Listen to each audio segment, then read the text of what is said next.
और इस वक्त वाराणसी से सीधी तस्वीरें देख रहे हैं जहां पर राष्ट्रीय संस्कृति महोत्सव में प्रधानमंत्री नरेंद्र मोदी हिस्सा लेने के लिए वाराणसी पहुंच चुके हैं, आयोजन स्थल पर पहुंच चुके हैं। सीधी तस्वीरें वाराणसी से।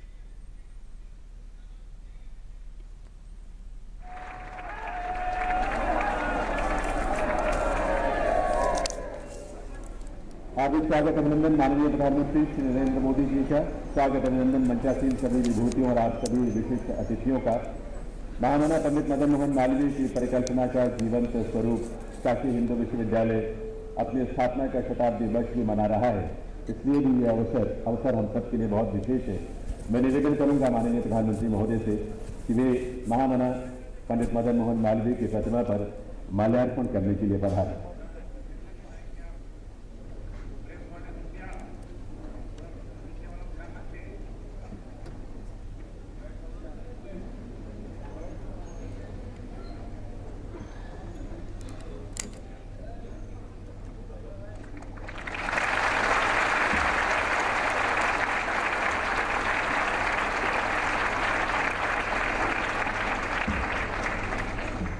आभार माननीय प्रधानमंत्री महोदय का।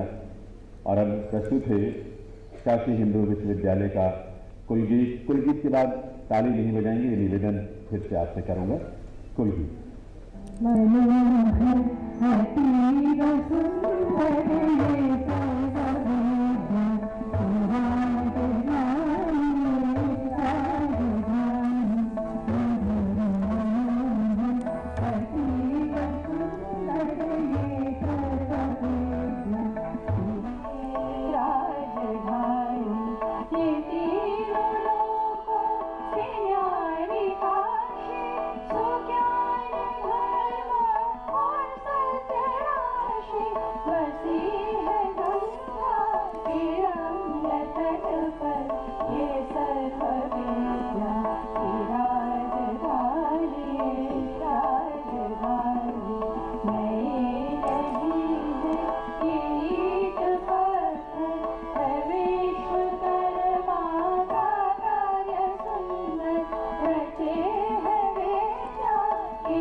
करूंगा माननीय केंद्रीय संस्कृति और पर्यटन राज्य मंत्री स्वतंत्र प्रभार डॉक्टर महेश शर्मा जी से कि वे माननीय प्रधानमंत्री महोदय का अभिनंदन करें, उन्हें पुष्पगुच्छ भेंट करें और इस अवसर पर स्मृति चिन्ह भेंट करें आप सबके करतल ध्वनि के साथ।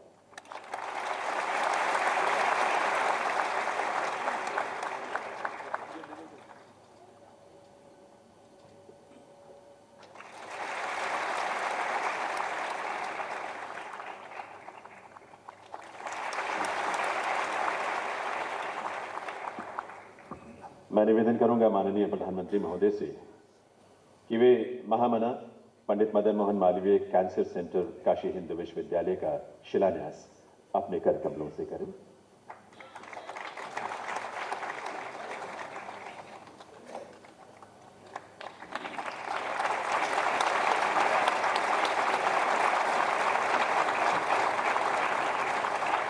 मैं पुनः निवेदन करूंगा प्रधानमंत्री महोदय से कि वे शताब्दी सुपर स्पेशलिटी कॉम्प्लेक्स चिकित्सा विज्ञान संस्थान काशी हिंदू विश्वविद्यालय का भी शिलान्यास करें अपने कर कमलों से।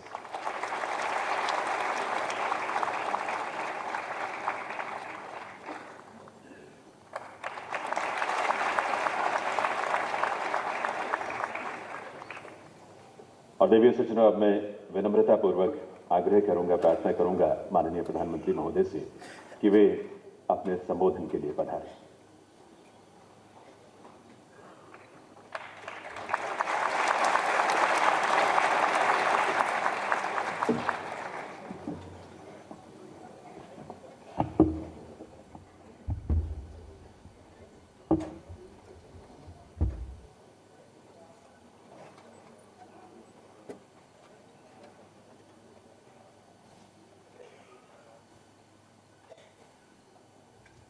केंद्र में मंत्रिपरिषद के मेरे साथी श्रीमान महेश शर्मा जी, केंद्र में मंत्रिपरिषद के मेरे साथी श्रीमान महेंद्रनाथ पांडे, श्रीमती अनुप्रिया पटेल जी, उत्तर प्रदेश सरकार के मंत्री श्रीमान ब्रह्मशंकर त्रिपाठी जी, बनारस हिंदू विश्वविद्यालय के उपकुलपति श्री गिरीश चंद्र त्रिपाठी जी और बनारस के सभी प्रबुद्ध वरिष्ठ महानुभाव, युवा मित्र,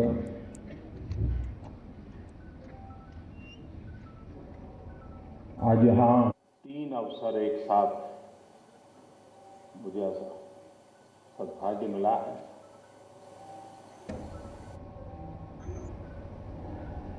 एक तो सांस्कृतिक महोत्सव चल रहा है, तो कला जगत के द्वारा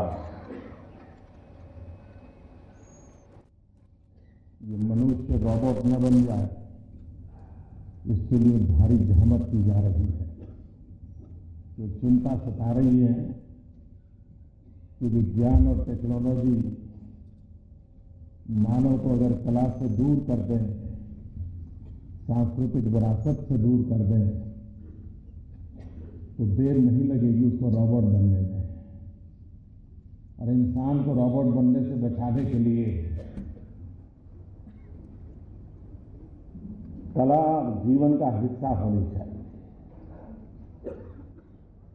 और कला निरंतर पुरस्कृत होनी चाहिए,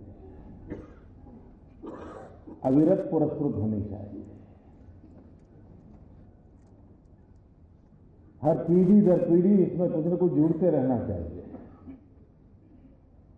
और जुड़ना भी वो हो जो आगे के रास्ते भी खोलने वाला हो। और कला जगत को समर्पित लोगों ने सदियों से इस कार्य को निभाया है। आज यहाँ चाणक्य नाट्य का भी मंचन होने जा रहा है। मोटा मोटा मुझे याद है, शायद मैं गलती करता हूं तो ये कलाकार उसको ठीक कर लेंगे। शायद ये उनका 1001वां मंचन है यहाँ पर।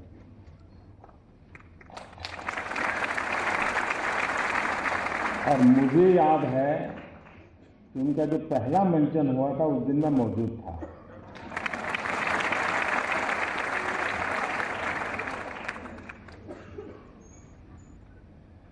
राजनीतिक विचारधाराएं कितनी आई कितनी गई,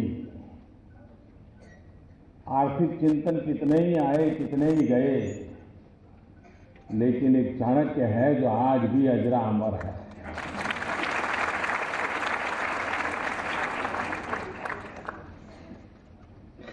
सदियों पहले एक महापुरुष कितना दूर का देख सकता है। आज भी अर्थव्यवस्था के संबंध में, मुद्रा नीति के संबंध में चाणक्य के विचार अगर पढ़ें तो लगता है कि आज जो स्थितियों से गुजरते हैं उसके संबंध में कभी पहले सोचा गया था। खैर, मैं पूरा समय तो नहीं रह पाऊंगा, लेकिन कलाकारों से मिलकर के जरूर जाऊंगा, क्योंकि कला का सम्मान तो होते रहना चाहिए। आज एक दो महत्वपूर्ण चीजें, वैसे आज मैं काशी में अलग अलग कार्यक्रमों में करीब करीब 2100 करोड़ रुपयों के विकास के कामों का या तो शिलान्यास का लोकार्पण करने वाला है।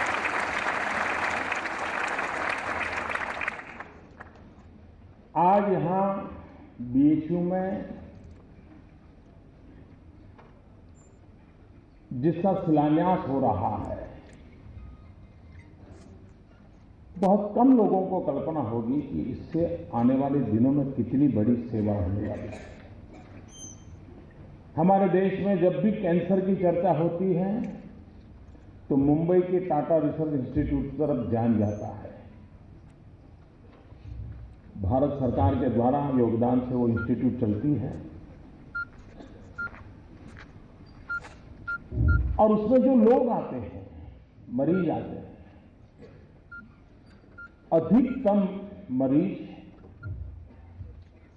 उत्तर भारत से आते हैं, उत्तर प्रदेश से आते हैं, उसमें भी पूर्वी उत्तर प्रदेश से आते हैं। और हम जानते हैं मुंबई में किस प्रकार से यहां का गरीब व्यक्ति, गांव का व्यक्ति जाएगा, क्या करेगा। अब उसी में से विचार आया कि क्यों न हम इस पूरे क्षेत्र के लिए, जिसका लाभ झारखंड और बिहार के लोगों को भी मिल सकता है, उसी स्तर का एक अंतर्राष्ट्रीय स्तर का कैंसर रिसर्च इंस्टीट्यूट बनाए, जिससे यहां के मरीजों को सेवा उपलब्ध हो, रिसर्च का भी काम हो और भारत सरकार इसकी देखभाल करे, ताकि टाटा इंस्टीट्यूट जैसा चलता है उसी लेवल का, एक इंटरनेशनल लेवल का ये इंस्टीट्यूट निर्माण हो। आज उसका शिलान्यास अभी हो रहा है। कभी करीब अभी अंदाज है 600 करोड़ रुपया, नहीं हो सकता है उसको हमारे देश में 600 से 1000 होने में देर नहीं लगती है, लेकिन लागत के कारण कभी काम रुकेगा नहीं। मैं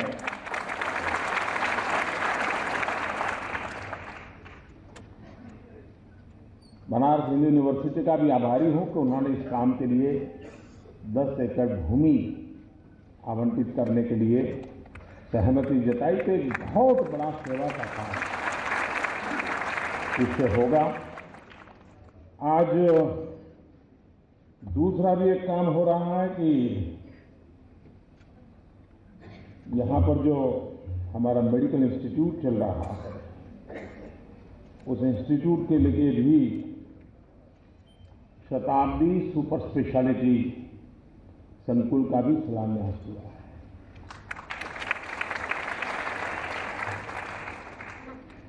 ये बात सही है कि एक जमाना था जब गांव में एक वैदराज हुआ करते थे, लेकिन गांव पूरा स्वस्थ होता था। वक्त ऐसा बदलता चला कि अब आंख वाला डॉक्टर अलग चाहिए, कान वाला अलग चाहिए, पैर वाला अलग चाहिए, हृदय वाला अलग चाहिए। तो कभी वो भी दिन आएगा कि बाएं हाथ वाला अलग होगा, दाहिने हाथ वाला अलग होगा।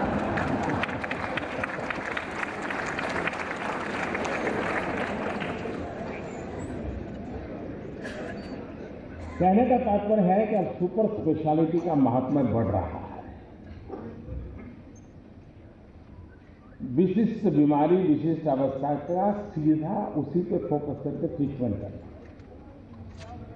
और पूरे हेल्थ को इंटीग्रेटेड हो। और इसलिए आज आवश्यकता बन गई है कि सुपर स्पेशलिस्ट व्यवस्थाएं विकसित हो और सिर्फ सेवा न हो, रिसर्च भी हो। उस प्रकार के मरीजों का अध्ययन भी होते रहना चाहिए, उसमें किस प्रकार से बदलाव आए उसको भी देखना चाहिए। पहले का जमाना था कि वैद्यराज नाड़ी पकड़ के तय करता था क्या तकलीफ है। धीरे धीरे मेडिकल साइंस में अनुभव के आधार पर तय होने लगा। डॉक्टर पेशेंट को 12-15 सवाल पूछता था और तय कर लेता, हाँ इसके आसपास कुछ होगा, और फिर वो प्रयोग शुरू करता था। लेकिन अब डॉक्टर का काम धीरे धीरे कम होता जा रहा है, टेक्नोलॉजी का बढ़ता चला जा रहा है। टेक्नोलॉजी तय करती है, मशीन के अंदर आपको डाल देते हैं, मशीन तय करता है कहाँ गलती है, कहाँ गड़बड़ है, और फिर डॉक्टर कहता है अच्छा ये है तो फिर ये करेंगे, ये है तो ये करेंगे। टेक्नोलॉजी का इंटरवेंशन मेडिकल साइंस में बहुत तेजी से बढ़ रहा है और उसके कारण परफेक्शन भी आ रहा है, प्रॉपर ट्रीटमेंट भी संभव हुई है और मरीज के उपचार के लिए भी एक अच्छी व्यवस्था विकसित हो रही है। भारत जैसे देश में उत्तम से उत्तम प्रकार की हेल्थ केयर के लिए हम सक्षम हैं। हमारे पास जो ह्यूमन रिसोर्स हैं, दुनिया के जो समृद्ध देश हैं, वहां भी भारत के डॉक्टरों की आज भी उन्हीं की आवाज सुनी जाती है। कितनी ताकत है। दुनिया के बड़े बड़े लोगों से कभी मिलते हैं तो परिचय करते हैं तो नहीं मेरा फलाना डॉक्टर है ना, वो इंडियन है, तुरंत बताते हैं। उनको बड़ा गर्व होता है, वो इंडियन मेरा डॉक्टर है।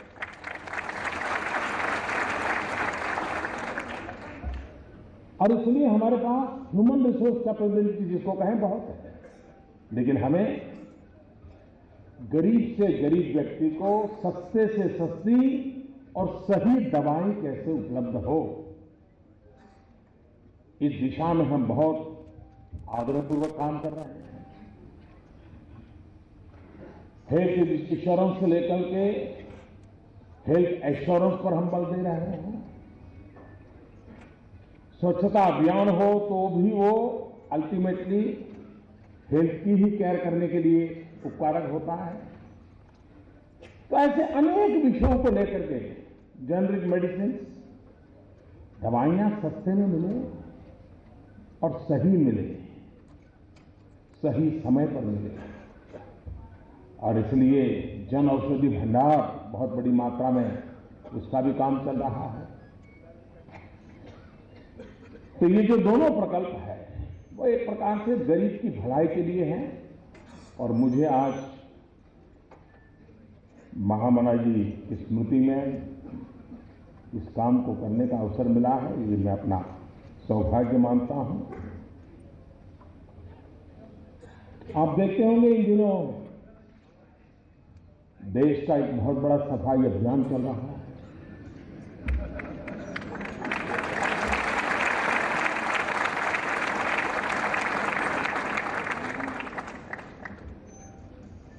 अगर गंदगी का बड़ा ढेर हो और वहां से आप गुजरते हैं तो दुर्गंध आती है। बार बार आते हैं जाते हैं तो पता है कि अब यहां दुर्गंध शुरू हो जाएगी, वहां पहुंचेंगे तो पूरी हो जाएगी।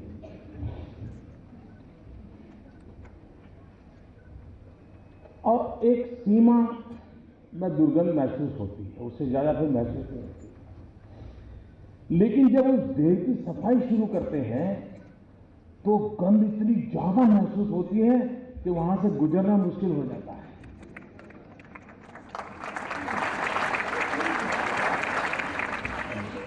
गंध का ढेर वैसे का वैसा पड़ा है तो एक सीमा तक गंध महसूस होती है, लेकिन जैसे ही उसको सफाई करना, उठाना शुरू कर दिया तो ऐसी गंध महसूस होती है। आजकल आप देख रहे होंगे कैसी कैसी गंध महसूस हो रही है।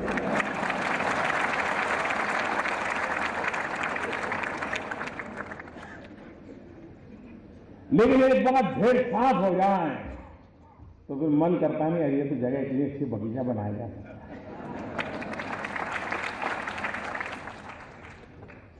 शांत इतने सालों का ढेर गंध भरी पड़ी है, लेकिन एक काशी के आशीर्वाद है कि मैंने गंध की सफाई का बेड़ा उठाया।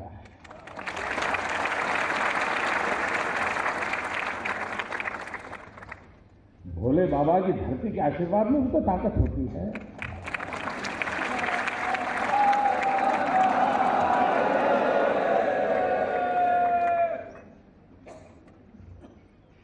कुछ लोग कहते हैं कि मोदी जी ने इतना बड़ा डिसीजन ले लिया, लेकिन उनको अनुमान नहीं था।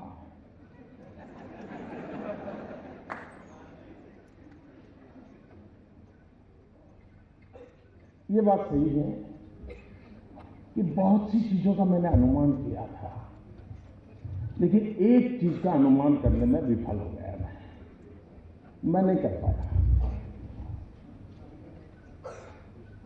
अब वो मेरा देश, मेरे संस्कार था क्या था मुझे मालूम नहीं, लेकिन मैं नहीं कर पाया। मैंने जब इस पूरा काम के लिए दिमाग खपा रहा था, योजना बना रहा था, कभी सोचा नहीं था कि देश के राजनेता कुछ और कुछ राजनीतिक दल हिम्मत के साथ बेईमानों के साथ खड़े हो जाएंगे।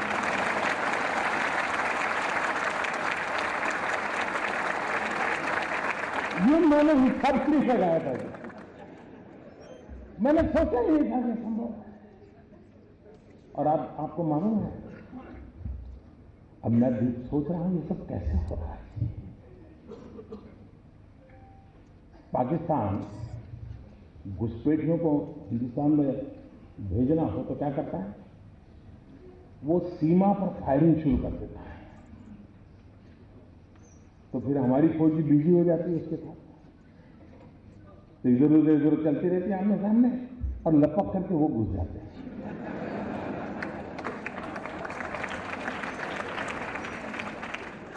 उनको कवर मिल जाता है बेईमानों। इन दिनों संसद में आपने देखा होगा, तू मैंने तो इन लोगों को पीछे से, मुझे अब समझ आया ये होहल्ला किसकी भलाई के लिए किया जा रहा है। पुराने जमाने में देखा होगा आपने, मेले होते मेले, उसमें पिक पॉकेटर आते हैं, तो उनको लगता है ये सबसे बढ़िया जगह है, एक दिन में ज्यादा बिक्री कमाई हो सकती है, जेब कतरे आ जाते हैं। लेकिन वो बड़े चापा चालाक करते हैं। वो जेब कतरा जेब काटेगा तो उसका जो साथी दूर खड़ा है उसको पता चलता है अब काम हो गया, तो उधर की तरफ दौड़ता है, ये चोर चोर भाग रहा है, चोर भाग रहा है, चोर भाग रहा है, तो पुलिस सब वहां भागेगी और वो जेब कतरा आराम से उधर से निकल जाएगा।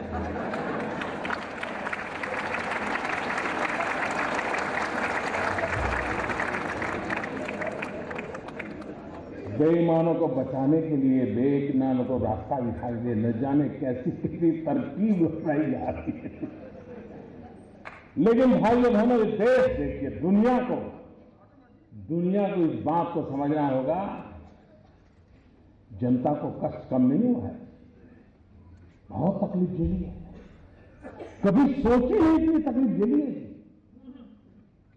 उसके बावजूद भी ईमानदारी के रास्ते पर देश चलता है तो कष्ट झेलने के लिए तैयार हो रहा है, 6-6 8-8 घंटे कतार में खड़ा रहता है। इतनी तकलीफ के बावजूद भी जब मुंह में उंगली डाल डाल कर जब पूछा जाता है, फिर आखिर में कहता है नहीं, लेकिन किया तो अच्छा है।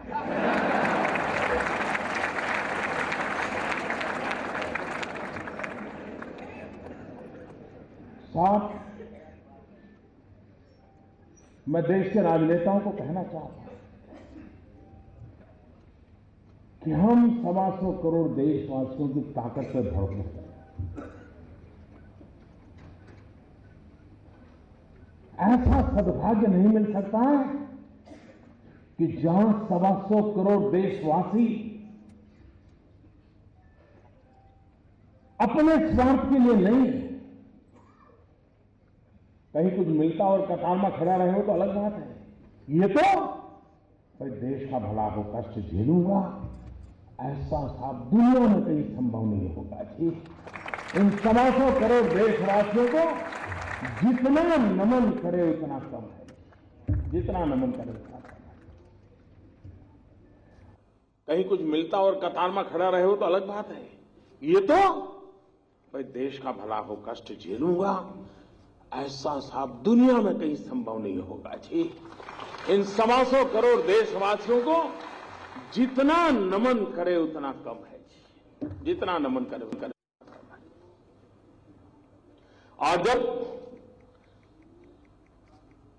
जनता जनार्दन तो स्वयं ईश्वर का ही अवतार होता है, और जनता जनार्दन के आशीर्वाद मतलब ईश्वर के आशीर्वाद होते हैं, और जिस सत्य के काम में ईश्वर के आशीर्वाद होते हैं वो सत्य कभी भी ओझल नहीं हो सकता। वो सत्य उजागर के ही रहता है, वो परिवर्तन ला करके ही रहता है। और कुछ लोग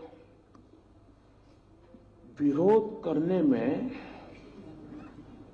इतना अपना संतुलन खो देते हैं, मैं तो हैरान हो जाता हूं। इन दिनों अब इस पर तो बोल नहीं पाते, कह नहीं सकते कि काला धन नहीं है, कह नहीं सकते कि भ्रष्टाचार नहीं है, ये भी नहीं कह सकते कि जाना नहीं चाहिए, तो लेकिन कुछ तो बोलना है, तो क्या बोले। लेकिन बोलने में ऐसी गड़बड़ करते हैं, ऐसी गड़बड़ करते हैं जी। अब बताइए, हमारे पूर्व प्रधानमंत्री, जब मैं कह रहा हूं ना कि भाई समय की मांग है, बदलाव आना चाहिए।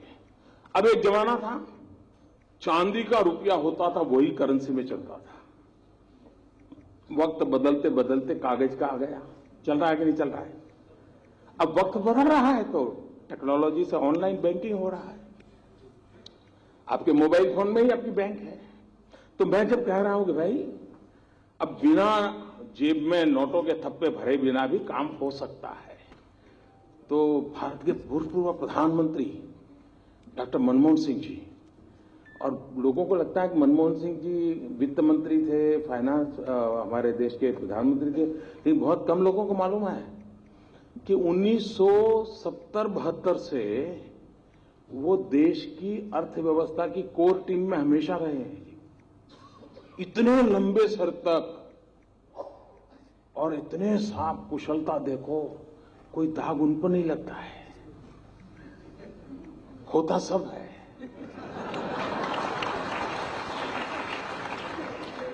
उन्होंने अभी ऐसा कहा, जब मैं कैशलेस की बात करता हूं, उन्होंने कहा कि जिस देश में 50% लोग गरीब हो, वहां ये टेक्नोलॉजी वगैरह कैसे हो सकता है। अब मुझे बताओ भाई, ये वो अपना रिपोर्ट कार्ड दे रहे हैं कि मेरा दे रहे हैं?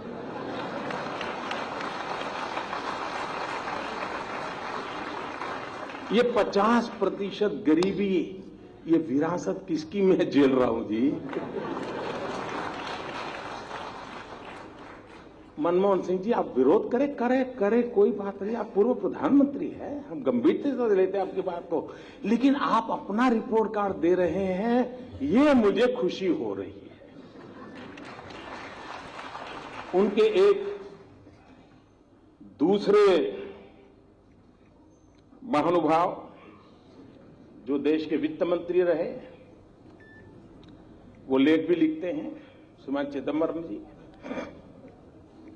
उन्होंने कहा कि हमारे देश में 50% गांवों में अभी भी बिजली नहीं है, तो कैशलेस कैसे करोगे?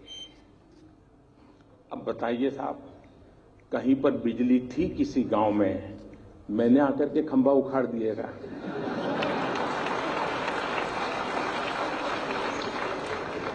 क्या मैंने आकर के तार काट दिया क्या? मतलब चिदम्बरम जी 2014 में तो आप कहते थे कि हमने इतना विकास किया है, काशी में मोदी की जमानत जब्त होनी चाहिए। अब कहते हैं 50% गांव अंधेरे में डूबे पड़े हैं। ये मोदी का विरोध करने में, ये देखिए साहब, ये काशी का बच्चा है।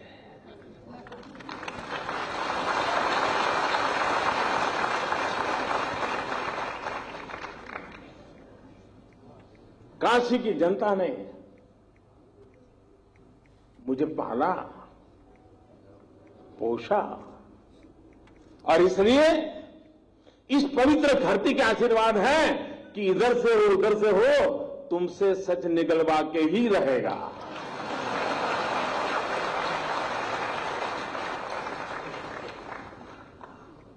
उनके एक युवा नेता हैं,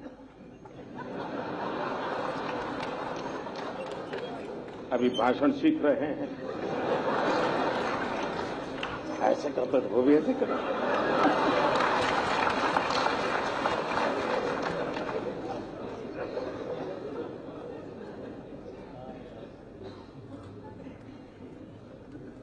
जब से उन्होंने बोलना सीखा है और बोलना शुरू किया है, मेरी खुशी का कोई पार नहीं है।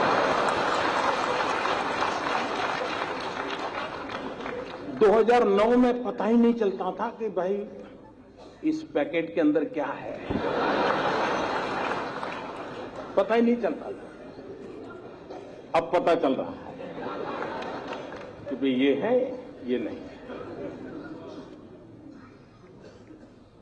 न बोलते तो बड़ा भूकंप आ जाता था, और देश को इतना बड़ा भूकंप झेलना पड़ता, ये देश 10 साल तक उभर नहीं सकता था। लेकिन अच्छा हुआ कि बोलना शुरू हो गया तो पता चल रहा है भूकंप की संभावना बची नहीं, क्योंकि देश की जनता समझ गई। जी, इन्होंने बड़ा मजेदार कहा। उन्होंने कहा, जिस देश में 60% लोग अनपढ़ हो, वहां मोदी ऑनलाइन बैंकिंग की बात कैसे कर सकता है? मुझे बताइए साहब, कोई पढ़ा लिखा था क्या? मैंने कोई जादू टोना किया कि वो अनपढ़ हो गया? ये 60% अनपढ़ थे। ये रिपोर्ट कार्ड आपने किसका दिया जी, जरा बताओ तो। भाइयों बहनों, ये क्या कर रहे हैं उनको भी समझ नहीं है जी। लेकिन अच्छा है, किसी का काला धन खुल रहा है तो किसी का काला मन खुल रहा है।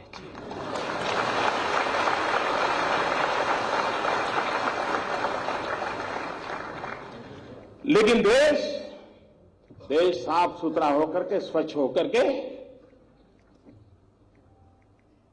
सोने की तरह तप करके निकलेगा, इस विश्वास के साथ में लगा।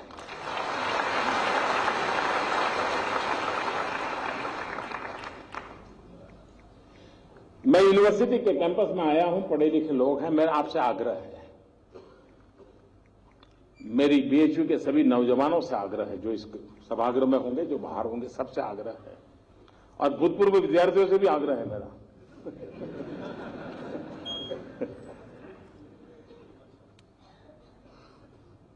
काला धन, भ्रष्टाचार की सफाई तो हो, लेकिन फिर से पनपे नहीं, इसकी भी व्यवस्था होनी चाहिए। इसमें मुझे आपकी मदद चाहिए, पढ़े लिखे नौजवानों की, और वो मदद चाहिए कि हम ऑनलाइन बैंकिंग की और लोगों को तैयार करें। अब चाय मोबाइल फोन से भी पेमेंट देकर के पिया जा सकता है, चाय मोबाइल फोन से पेमेंट लेकर के बेचा जा सकता है। हर चीज संभव है। आपके मोबाइल फोन में ही आपकी बैंक है। अगर आपका बैंक में खाता है, आप आराम से उसको ऐप को डाउनलोड करके कारोबार चला सकते हैं। हम जितना ज्यादा ये करेंगे, ये नोटों का खेल बंद होना शुरू हो जाएगा।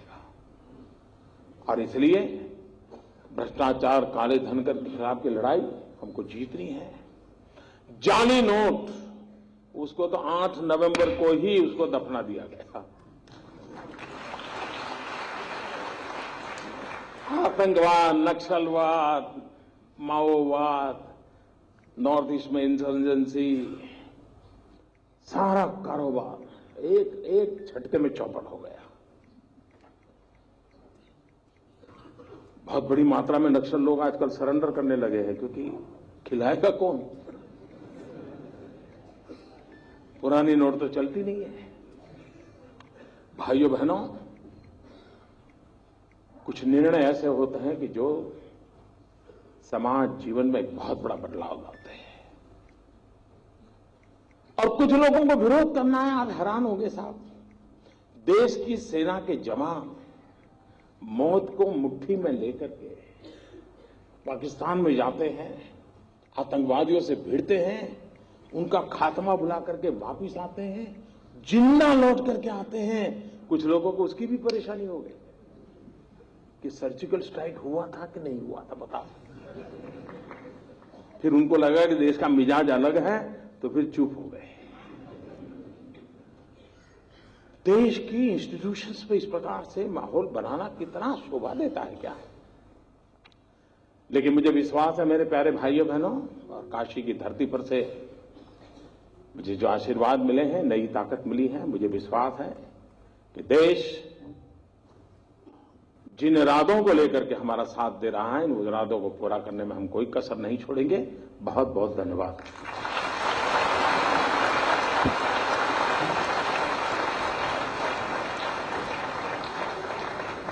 बहुत बहुत आभार माननीय प्रधानमंत्री महोदय का। दिव्य सज्जनों, अब मैं मंच पर आमंत्रित करूंगा चाणक्य नाटक की प्रस्तुति के लिए पधारे श्री मनोज जोशी जी और उनके दल के सभी सदस्यों को, आप सबकी करतल ध्वनि के साथ।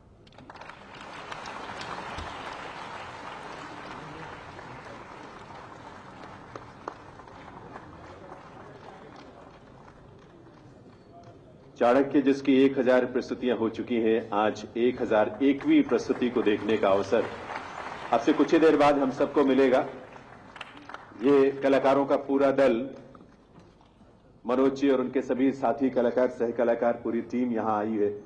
भारत की संसद में जिस प्रस्तुति को रखने का अवसर मिला मनोज जी और उनके पूरे दल को, इसी वर्ष अमेरिका में 15 प्रस्तुतियां लगातार एक श्रृंखला के तहत उन्होंने दी हैं। वो पूरा दल आज यहां हम सबके बीच उपस्थित है।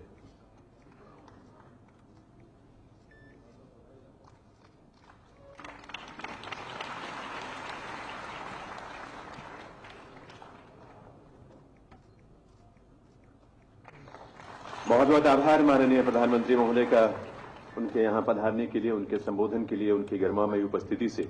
राष्ट्रीय संस्कृति महोत्सव काशी हिंदू विश्वविद्यालय के विशेष इस शताब्दी वर्ष के दौरान उनका आगमन हम सब के लिए गर्व की बात है। साथ ही हम आभार व्यक्त करेंगे